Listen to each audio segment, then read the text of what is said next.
My awful fiance said another woman's name at the altar on our wedding day. So I left him and I found someone better.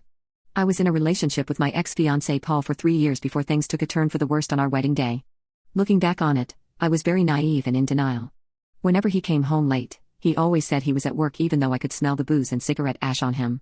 Whenever he went on his business trips, I could see his transactions and saw what looked like a romantic getaway for two. I knew he was cheating on me, but I had the I can fix him mentality all my life and I genuinely thought he would change when he proposed. But he only got worse. He never came home, never took me on dates, and stopped telling me he loved me. Whenever I made plans to take him on a date, he would always cancel at the last minute because he forgot he had to work.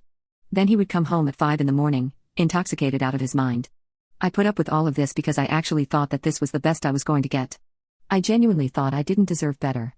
I had a rough childhood growing up where my parents neglected me because they preferred my cousin. I was constantly compared to her and I resented her all my life, even though she had done nothing wrong and I never even saw her.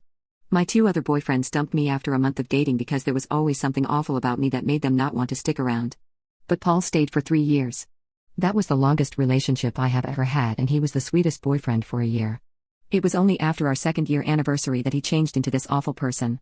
I was in huge denial because I thought that my Paul was still somewhere in there and I just had to ignore all of his red flags to see him again. It worked for some time, but the day of my wedding made me realize if I got married to Paul the first would be miserable all my life. I would be the wife that gets cheated on all the time and she just turns a blind eye to it. I didn't want to live like that, and as I walked down the aisle, I could see my life flash before my eyes, like when a person dies and they relive all their memories in fast motion. I knew then that if I said I do, I too would have died, metaphorically of course. And then came the moment my life changed forever. Paul called me by the wrong name, his girlfriend's name in fact, and I'm grateful that he did. I remember crying, but I still don't know if they were tears of joy or sadness because I had dedicated 3 years of my life to Paul, but I had a chance for a new start. I stormed out of the chapel and ran to my car. Everyone was too shocked to even follow me, but then I started getting calls and messages from everybody when I had already left. I decided that day that I would live my life differently. I had enough money saved up, because I never did anything fun for myself, to book a last-minute flight anywhere. If I was going to be a runaway bride, I was going to fully commit to it and do it right. So, I went on vacation and I had the time of my life. I met new people, experienced joys I never got to experience before, and I met someone, as cliché as that sounds. His name is Oliver and I met him by chance at a store. He flirted with me first and then asked me out when I flirted back. Our conversation was brief, but it was the most comfortable conversation I have ever had with a stranger. Even though I had just met him, I felt a closer connection to him than I ever had with Paul. And that was because Oliver actually liked me. We've been dating for 2 years and he's honestly treated me like a queen ever since we met.